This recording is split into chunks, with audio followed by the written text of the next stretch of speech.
오늘도 할렐루야 교회 일본어 예배를 오신 여러분들을 주님의 이름으로 축복하고 환영합니다. 그리고 영상으로 보시는 여러분도 축복합니다. 꼭 가까운 교회나 저희 교회를 방문해 주시기 바랍니다. 여러분들이 기도해 주신 덕분에 일본 큐슈 기독교 선교 유적 탐방을 잘 마치고 건강하게 귀국했습니다.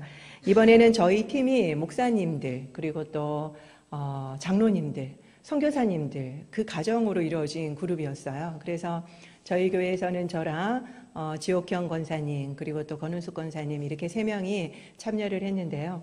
권사님들이 다들 너무 부담스러워 하시는 거예요. 다들 목사님과 장로님들 그룹인데, 선교사님 그룹인데 저희가 가기에 좀 부담스럽다라고 말씀하셨는데 그래도 정말 너무 잘 선교 여행을 마쳤고요. 특별히 우리 지옥형 권사님이 최고령이셨어요. 그렇게 보이시지 않지요. 그런데 정말 어려움 없이 모든 사람들하고 정말 그 모든 일정들을 잘 소화하셔가지고 정말 박수 많이 받으셨습니다.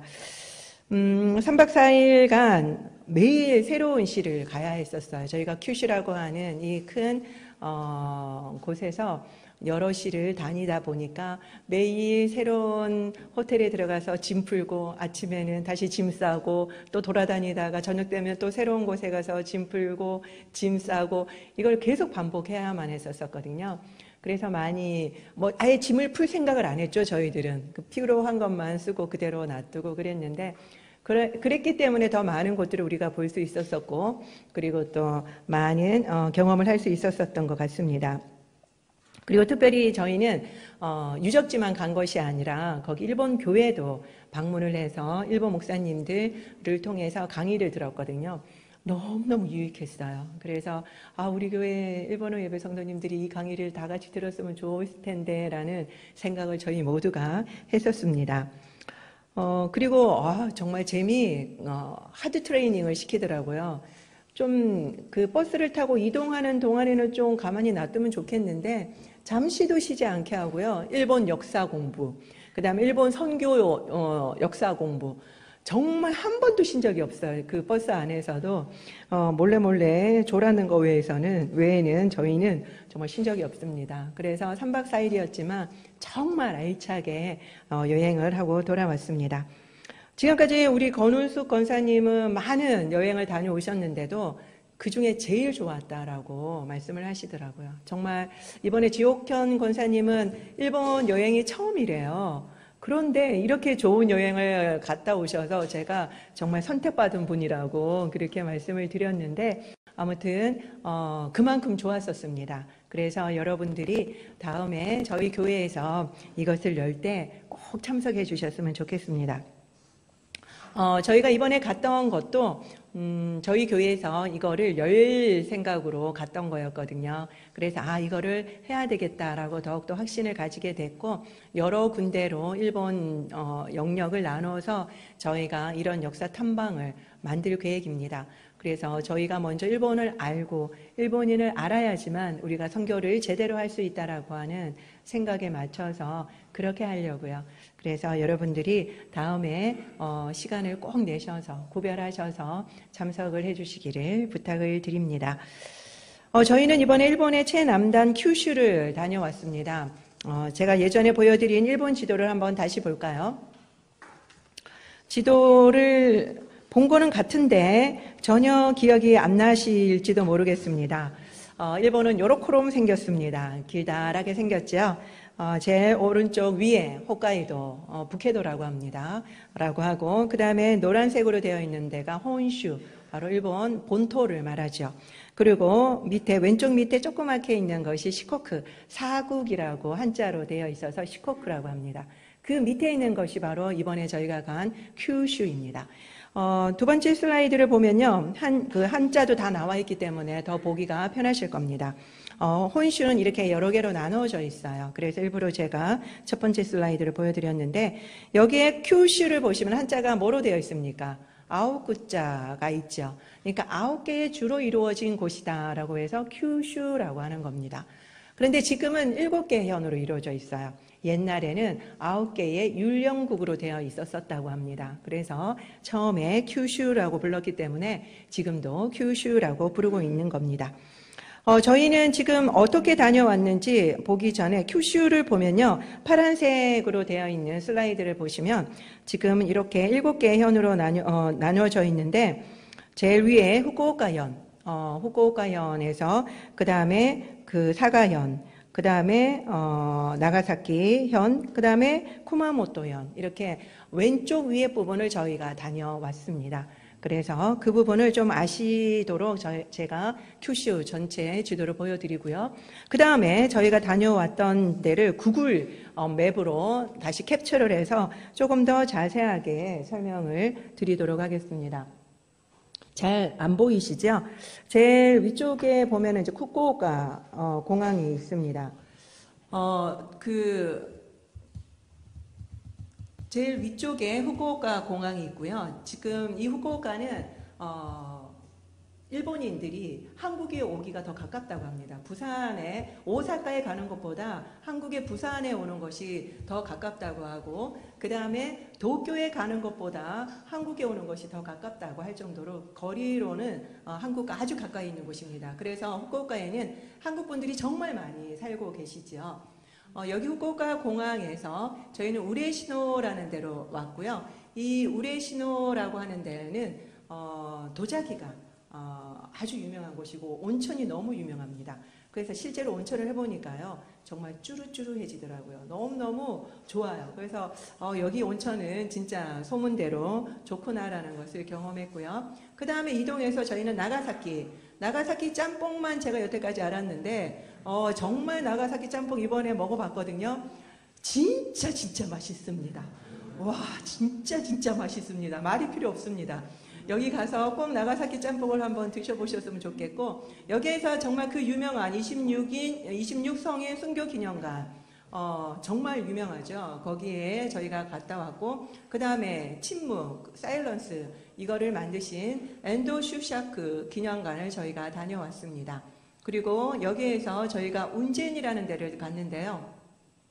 이 운젠은 운젠 지옥이라고 하는 곳이어서 온천, 그러니까 백도랍니다. 거기를 가니까 정말 그 유황가스가 계속 뿜어져 나와요. 그곳에 나가사키에서 사람 기독교인들을 잡아서 끌고 가가지고 발부터 온천물을 100도가 되는 온천물을 붓는다고 합니다. 그래서 그래도 신앙을 버리지 않으면 점점 올린답니다. 그 물을 뜨거운 온천물을 올려서 어깨까지 끼어 붓는데요. 온몸이 화상을 입죠. 그래도 죽지 않잖아요. 그럼 다시 감옥에 놔뒀다가 그 화상 입은 것이 치료가 되면 다시 데리고 나와서 발부터 다시 온천물을 붓는다고 합니다. 여러분들도 알겠지만 조금만 고통이 있으면 그 고통이 예상되기 때문에 참을 수가 없어요. 그러니까 얼마나 악랄한지 어떻게 이런 고문을 할 수 있을까? 저는 정말 믿을 수가 없었어요. 같은 일본인들에게 이렇게까지 고문을 하는 걸 보고 너무 놀랐는데 치가 떨리더라고요. 13번이나 이 고문을 당했는 한국인도 있다고 합니다. 그 안에 조선인도 있었기 때문이죠. 그래서 이 운젠을 다녀왔고요. 그 다음에 아마쿠사라고 하는 데를 갔어요. 이 아마쿠사라고 하는 데를 가서 미나미 목사님이라고 식무하시는 중앙 그리스도 교회를 갔는데 그리고 천인총, 정각사 이런 데를 방문을 했습니다. 이 분이 미나미 목사님이라고 하는 분이 강의를 들으면서 정말 너무너무 가슴이 아팠습니다. 그곳은 아직도 교회에 아이들이 잘못 놀러만 가도 돌아오면 엄마한테 얻어맞는답니다. 얼마나 그게 대대로 교회는 근처로 가면 안 된다라고 하는 게 세뇌가 되어 있으면 실수라도 교회 뜰을 밟으면 안 된대요. 그러니까 얼마나 기독교에 대해서 적대적인지 말도 못하겠더라고요. 저는 오히려 기독교인들이 더 많지 않을까라고 생각했는데 역으로 지금까지 역사적으로 270년간을 그렇게 박해를 받았기 때문에 아예 얼씬도 못한다라고 합니다. 그렇기 때문에 자기들은 기독교인들하고 관계없는 사람이다라고 신년도에 걸어놓는 것을 1년 내내 걸어놓는데요. 그 정도로 차별화를 하고 있더라고요. 그래서 이 지역에서 그 처형이 일어났던 10,000명을 처형했던 장소와 무덤 사이에 교회가 있어요. 이 교회가. 그런데 이 교회에서 10몇 년 전에 이 미나미 목사님이 오셔서 교회를 세우셨는데 20명 정도 지금 교회인으로 있다고 합니다. 정말 순교자의 영성으로 이 교회를 지키고 있고 또 이것을 계속 증거하고 계시더라고요. 미남이라서 한자로 남 아닙니까? 남. 그래서 한국 사람 아니냐라고, 남씨가 있으니까 저희 한국에는, 그래서 한국인이 아니냐라고 또 생각하는 한국 분들이 있다고 합니다. 그 다음에 천인총, 정각사 여기를 둘러봤는데 대부분 기독교 역사가 있던 곳을 다 덮어버리고 절로 덮어버렸어요. 아예 알 수 없도록 절을 다 세워놨더라고요. 모든 곳에 절로 다 덮어놨습니다.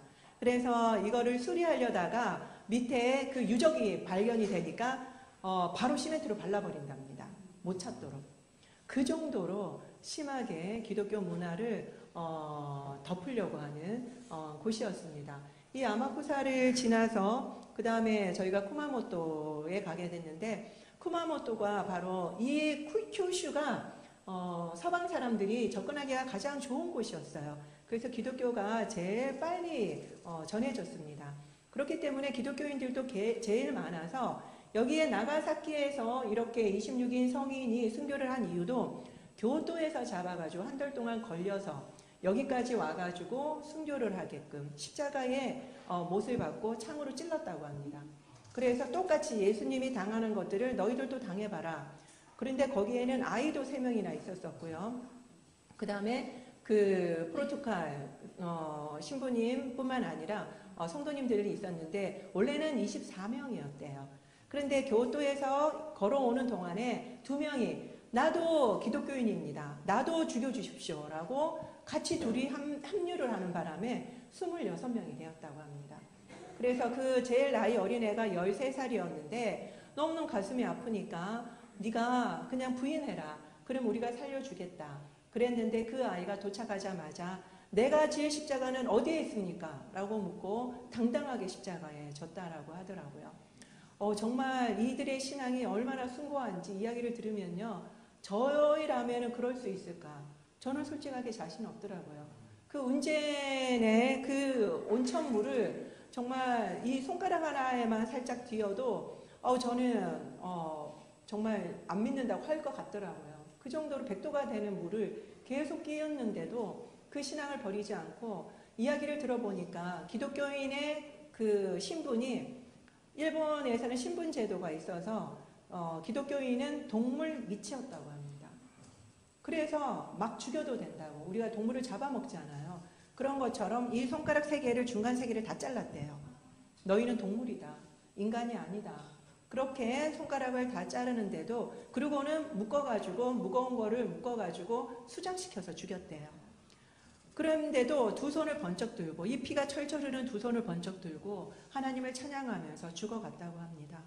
그들의 신앙의 그 순교의 역사를 들으면 지금 우리가 믿는 신앙이 얼마나 부끄러운지 모르겠고, 그 다음에 이렇게 270년간 이렇게 순교를 당하면서도 그 15대까지 숨어서, 그 마을이 나중에 제가 슬라이드로 PPT로 보여드리겠지만 모여서 그 신앙을 지키려고 15대를 이어왔더라고요.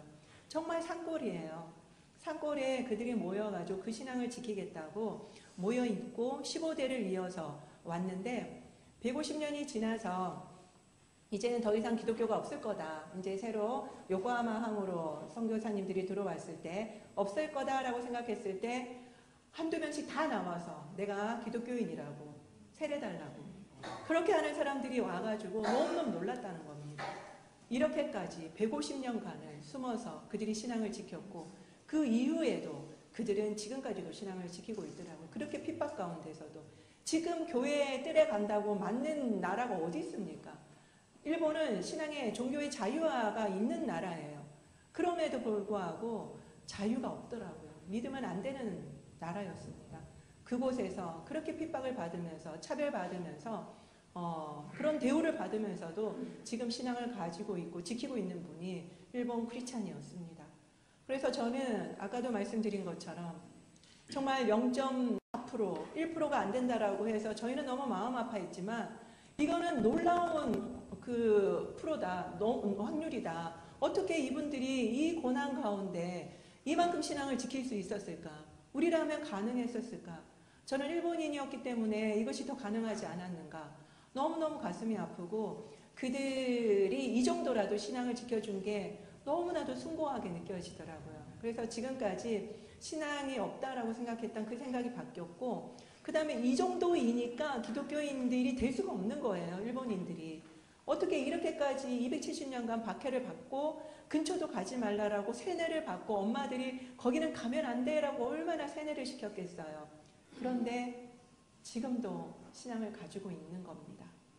저는 그걸 볼 때 너무너무 제 신앙이 부끄러워졌고 그들에게 감사하는 마음이 생기더라고요. 그래서 여러분들이 정말 여기를 다녀오면 일본인들에 대한, 일본 크리스찬에 대한 생각이 달라지실 겁니다. 그분들을 존경하게 될 것이고 우리의 옷깃을 더 여미게 될 것이고 더 우리가 겸손하게 그들에게 대하지 않을까 싶습니다. 자세한 이야기는 제가 조금 이따 드리고 우리 권은숙 권사님이 나오셔서 간증을 해주도록 하시겠습니다. 우리 박수로 맞도록 하겠습니다. 목사님이 역시 목사님이시라서 주요한 얘기는 다 하셨어요. 겹치지 않을 수가 없죠. 같은 곳을 보고 왔는데. 그래서 아무튼 저 나름대로 거의 똑같은 얘기입니다만 말씀을 올리겠습니다. 비전 트립 가기 전부터 저한테는 발목에 이상이 와서 정형외과 한의원 등을 다니면서 치료를 받았어요. 그런데도 상태가 좋아지지 않아서 이제 기도하면서 허리, 무릎까지 파스를 단단히 붙이고 이 비전 트립을 나섰습니다. 그래서 그동안의 이 선교 여행가는 이 QC 지역엔 전혀 다른 그 형식이었어요. 예전에는 우리가 가서 한국 문화를 보여주고 뭐 김치전을 만들고 만도린을 하고 이런 식으로 진행되었었지만 그 가운데서도 은혜가 있었지만 이번에는 완전히 이런 유적지를 돌아다니고 또 그 교회를 방문하고 강의를 듣고 이런 식이었거든요. 아주 하드 트레이닝이어서 너무 힘들었습니다. 근데 이제 그 중에서도 아까 말씀드린 모두 다 사역자였기 때문에 우리는 사역자가 아닌데 그래서 굉장히 부담스러웠어요. 그 사이에서. 근데 일단 출발 전에 필독서를 읽고 오게 해서 2권을 읽고 갔는데 나가사키의 십자가라는 오늘 설교 제목과 같은 책이었습니다. 그 속에는 일본 400년의 기독교 선교 역사가 있었고요. 400년이라 하면 우리나라의 1600년대예요.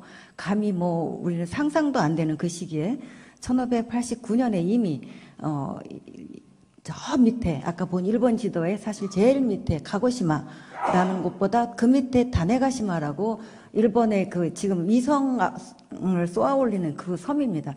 그 섬에 처음에 그 선교사가 도착을 했습니다. 근데 그 당시에는 젊은 영주들이었기 때문에 이런 신문화에 대해서 굉장히 오픈 마인드였고 그로 인해서 영주들한테 이것이 전해졌고 그래서 이제 많이 그 위에로부터 영주들 높은 레벨부터 기독교가 전해졌습니다. 그런 400년의 역사가 있었는데 그중에 270년간은 정말 혹독한 탄압하고 핍박 속에서 이 사람들은 불교도로 위장할 수밖에 없었어요. 살아남기 위해서는.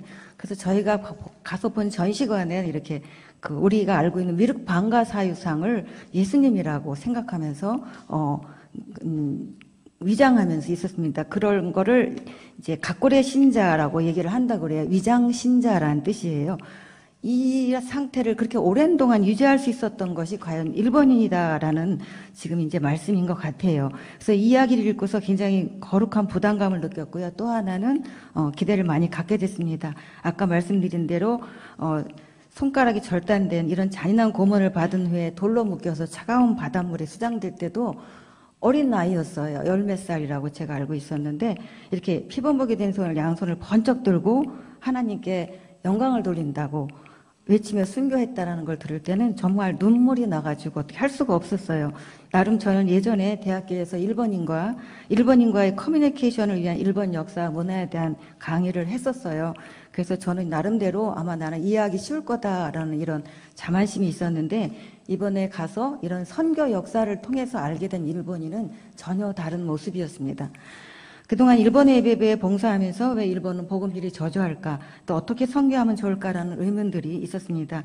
그런데 이런 의문들이 조금은 해소되는 것 같고 오히려 일본 선교에 대한 그전에는 뭐 일본 선교는 도저히 안 된다라는 그런 말들만 들었는데 그런 거에 대한 이제 비전이 새로 생겨나고 일본에 대한 이해가 더 깊어지는 경험을 하게 되었습니다. 첫째 날 방문한 우리 신호교회에서는 한국 크리스찬으로서 일본 선교할 때는 어떠한 자세를 가져야 되는가라는 얘기를 들었는데 우리가 한국인이 가지고 있는 열정 그것도 아니다. 능력도 아니다. 오직 예수님의 마음으로 일본인을 진심으로 배려하고 헌신하는 자세가 필요하다라는 얘기를 배우게 되었습니다. 둘째 날은 말씀하신 대로 나가사키를 방문했습니다. 저도 똑같이 나가사키 하면 짬뽕만 떠올랐어요. 그런데 나가사키의 이 니시자카 언덕이라는 곳에서 아까 말씀대로 1597년 그 숫자를 잘 생각해 보세요. 1597년 우리나라 어땠는가를. 26명의 크리스찬이 십자가 처형을 받은 대순교가 일어났고요. 1622년에는 56명이 순교했고 그 중에 25명은 장작불에 천천히 그을려 죽이는 화형을 당했대요. 그 앞에서 그의 가족과 선교사를 숨겨준 31명이 목을 베어 참수당하는 그런 순교 사건도 일어난 끔찍한 곳이었습니다. 이 외에도 임진왜란 당시 끌려온 조선인 도공들이 그 영주들에 의해서 신앙을 갖게 됐습니다. 그래서 여기서 전도사가 됐고 이 사람들도 산채로 화형을 당했다고 그래요. 그전에는 우리나라에는 뭐 기독교의 기자도 몰랐던 그 시대였죠. 근데 그 옛날 조선인도 벌써 순교의 반열에 세워져서 구원받았다는 사실이 안타깝기도 했지만 한편으로는 뿌듯한 마음도 들었습니다. 지금 그 언덕에는 순교기념관이 세워져 있었고요. 그래서 앞으로 나가사키 하면 순교라는 단어가 가장 먼저 떠오를 것 같습니다. 그리고 1629년에는 나가사키에서 체포된 64명이 저희가 묵었던 운젠이라는 온천으로 끌려가서 아까 말씀드린 대로 100도가 넘는 그런 끓는 온천물의 고문을 받았고요. 그 가운데 27명이 여성이었다고 합니다. 그 중에서 아까 목사님이 얘기한 13번 온천 고문을 받고도 끝까지 믿음을 지킨 여성이 조선인이었다고 합니다. 그래서 일본의 온천지는 대부분 뭐뭐 지옥이라고 표현해요. 뭐 백부도 지옥, 무슨 지옥 많이 들어보셨죠? 온천 선전할 때. 근데 아마 이곳의 명칭도 운젠 지옥이었는데 어떻게 보지도 못한 지옥을 어찌 알고 그 같은 끔찍한 고문을 생각해냈는지 정말 상상조차 하기가 싫었습니다. 세 번째 날 방문한 곳은 아마쿠사 지역의 그 미나미 목사님 교회였습니다. 아까 말씀한 대로 아이들이 그 교회 땅만 잘못해서 밟기만 해도 집에 가서 얻어맞았다는 얘기를 들었고요. 당시 그 처형장과 묘지 사이에 있는 교회를 어떻게 목사님이 이거를 사역을 하고 계실까 그게 궁금해서 여쭤봤더니 순교의 마음으로 하고 있습니다. 그러면서 당신들도 이 순교적 마음으로 선교를 해주세요라는 이런 당부를 받았습니다. 그곳은 한때 크리스찬 영주들 특히 그 고니시 유키나가라고 우리도 잘 알고 있는 소서행장 우리나라 임진왜란에 왔던 그 장군이 사실은 기독교인이었대요. 알고 보니까 근데 아무튼 이제 위에서 명령하니까 상몽 복종해야 되니까 왔겠죠. 이 배려로 이 사람의 배려로 굉장히 그곳은 왕성하게 예수를 전하던 그런 곳이었대요.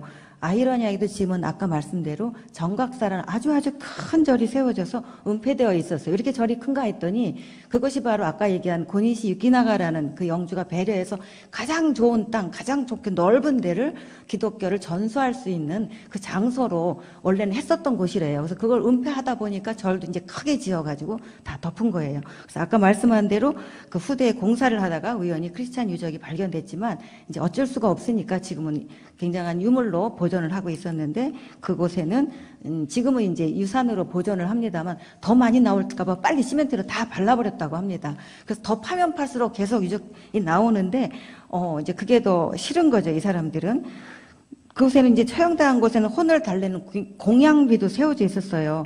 그래서 마치 일본인은 참 이렇게 또 이 사람들을 위해주나 보다라고 생각했는데 그것은 그게 아니라 이제 그 또한 크리스찬 말살로 인해 가지고 인구가 3만 명이었던 사람이 10,000명 정도로 확 줄어버렸대요. 그러니까 거기를 지킬 사람들이 없으니까 이 사람들을 위령한다라는 그걸 세우고 거기에다가 이제 자기들의 그 정당성을 할 수 없이 죽일 수밖에 없었다라는 거를 이렇게 알리는 그 수단으로 그런 그 비석을 세웠다고 해요. 그리고 그 일대에 저런 대부분 남만사라는 절들이 있는데 이 남만이라는 단어는 남쪽 남자하고 야만할 때 만자예요. 그 이제 이 포르투갈, 스페인 쪽에서 온 선교사들을 남쪽에서 왔다, 남쪽에서 온 야만인이다라는 좀 비하하는 말투로 이렇게 얘기했는데, 옛날엔 이곳에서 크리스찬들이 예수를 전하는 곳이었는데, 이제 그래서 이 사람들은 절밖에 모르니까 남만사라고 얘기를 했는데, 이제 지금도 남만사라는 용어는 통해지고 있습니다만, 대부분의 거기 있는 지금의 절들은 다 예수를 전하던 곳이었다라고 생각을 하시면 될 겁니다. 그래서 예전에는 언뜻 조금 알 때는 왜 저를 불교도가 스님이 예수 믿는 사람이라고 그러지? 라는 이상한 생각을 했었는데, 이번에 의문이 저한테는 굉장히 많이 풀렸습니다. 그래서 이번에 저도 돌면서 정말 그동안 제가 보지 못했던, 알지 못했던 것들을 알게 돼서 너무 유익했고 너무 감동이 많았어요. 그래서 여러분들한테도 꼭 여기는 정말 우리 믿는 사람으로서는 또 가까운 이웃인 일본에는 꼭 가봐야 되고 싶다. 우리나라가 선교 역사를 자랑하지만 정말 일본의 이 400년의 역사 속에서 270년간, 그리고 사실은 오늘날까지도 그 틀에 얽매여서 있다는 사실을 깨닫게 됐습니다. 그래서 저는 이번 비전 트립을 통해서 다른 것보다도 일본인의 영혼을 진정으로 궁휼히 여기는 마음이 생겼어요. 지금까지는 어떻게 보면 그냥 형식적이었나 모르겠어요. 근데 전에는 일본인들이 아마 풍요로워서 또 다신교도라서 못 믿는가 보다 이렇게 생각을 했었는데, 정말 그들이 믿고자 해도 믿을 수 없는 그 뿌리 깊은 심정적 요인이 있다는 걸 알게 되니까 오히려 불쌍한 마음이 들었습니다. 그래서 예수님을 믿을 수 없는 그 트라우마, 이것이 이해가 되면서 오히려 정말로 저들의 영혼이 불쌍하게 여겨졌어요. 그래서 우리는 우리의 의지로 기독교를 선택할 수 있지만, 저들에게는 기독교를 믿으면서 270년간의 그 잔인한 고문을 당하고 핍박을 받고, 또 이렇게 사람들을 5명씩 묶어가지고 서로 감시하게 만들었어요. 그 중에 한 명이라도 믿으면 5명이 다 죽음을 당하는 5인조 감시 제도라는 것도 있어서, 이렇게 하지 않으면 안 되는 정말 사악한 종교다. 이렇게 사교로 기독교를 모든 사람들에게 알렸습니다. 그래서 이렇게 잔인한 고문을 한 이유도, 이거 봐라, 이걸 믿으면 니네게 다 죽는다, 이렇게 처참하게 죽을 수밖에 없다라는 걸 알리기 위해서 일부러 십자가 처형을 하고도 뭐 정말 한 며칠을 갖다 그대로 걸어 놓은대요. 본보기로 하는 거죠. 그러니까 이런 것들이 믿지 못하게 하려고 아주 씨를 말리려는 그들의 계획이었다고 합니다. 당시 사회적으로는 그래서 기독교인은 마치 도둑이다, 범죄자다로 취급이 되었고, 이들에 대한 처벌은 국가의 안정과 사회 안정을 위한 필요한 일로 당연시되어 왔다고 합니다. 그래서 이러한 반기독교 정서가 메이지 시대 헌법 속에도 사실은 고묘하게 이것이 녹여져 있어요. 교육 치거라는 것 속에서도 신앙이라는 건 내면적인 거지 전도해서는 안 된다라는 것이 교육 치거 속에 명시되어 있다고 합니다. 그런 식으로 그 현대 근대 이르기까지도 이렇게 믿어서는 안 되는 기독교로 사교로 이렇게 얘기를 해왔기 때문에 그 일본인들의 의식 속에는 정말 이 400년 동안 이거는 믿어서는 안 되는 아주 나쁜 종교로 자리 잡고 쇠뇌어진 그 사실이 알게 되어서 굉장히 안타까웠습니다. 기독교인을 동물 아래 계급으로, 산업공상 그 밑에, 동물 그 밑에 말하자면 기독교인이었던 거예요. 그래서 이런 계급 속에서도 이 사람들이 신앙을 지켜왔고, 오늘날 1%라고 하지만 실제로는 그건 이제 그 이단 종교까지 합해서 1%라고 얘기하는 거고요. 진정한 기독교인들은 0.4% 정도밖에 되지 않는다고 합니다. 그래서 이들 기독교인들이 존재하는 것만으로도 저한테는 이분들이 앞으로 일본 땅에 뿌려질 귀한 그 종자씨로 여겨져서 그나마도 참 감사한 존재다라는 생각이 들었습니다. 이번 비전 TV를 통해서 그동안의 한국 문화를만 보여주고 베풀던 우리의 단기 선교를 뒤돌아보게 되었는데요. 이제는 그러한 틀을 좀 바꾸어 가지고 일본과 일본인에 대한 진정한 이해가 먼저 선행되어야 되는 게 아닌가. 그래서 그 토대 위에 우리가 어떻게 다양한 방식으로 접근해야 되는가, 그런 것을 절감하게 되었습니다. 마지막 날 제가 문득 출발할 때 걱정되었던 발목의 통증을 전혀 못 느끼고 하드트레 스케줄을 감당해왔구나라는 생각을 깨닫게 되었어요. 근데 오늘은 조금 아프네요. 그래서 그때는 못 느끼게 하시더니 오늘은 아파서 완전히 치유해 주신 건 아니네요. 그런 생각을 했습니다. 아무튼 이 모든 걸 가능케 해주시고 일본 선교에 참여할 기회를 주신 하나님께 모든 영광을 올려드립니다. 감사합니다.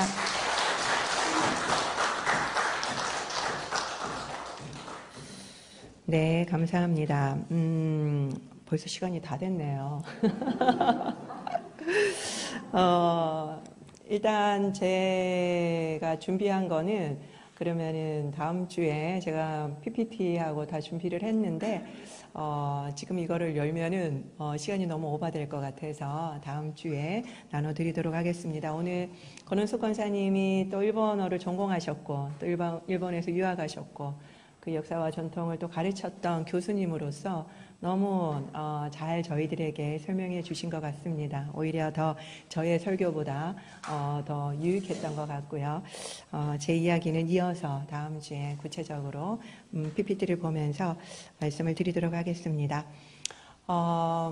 여러분들도 그냥 이야기만 들어도 그것이 조금은 아마 전달이 될 겁니다. 일본인들이 얼마나 박해를 받았는가. 제가 보기에는 전 세계 중에서 이 정도로 극심한 박해를 받은 민족이 없었을 것 같습니다. 우리나라도 박해를 받아도 이 정도는 아니었죠.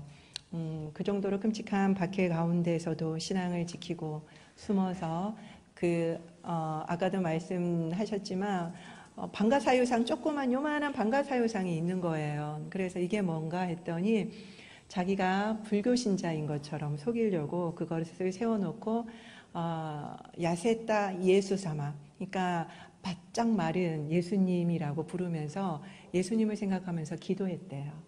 그러니까 다 숨겨야 되니까요. 그리고 옛날에 제가 봤던 다큐멘터리에는 빛을 비추면은 십자가가 나오는 거울이 있었습니다.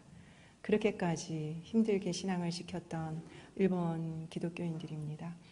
이 시간 우리가 정말 그동안 부정적인 생각을 가지고 일본은 전도가 안 되는구나, 안 될 수밖에 없는 구조였습니다. 그런 그 뿌리까지 그렇게 박해를 받았던 민족이기 때문에 일반 민들에게는 기독교를 가까이 할 수가 없었죠.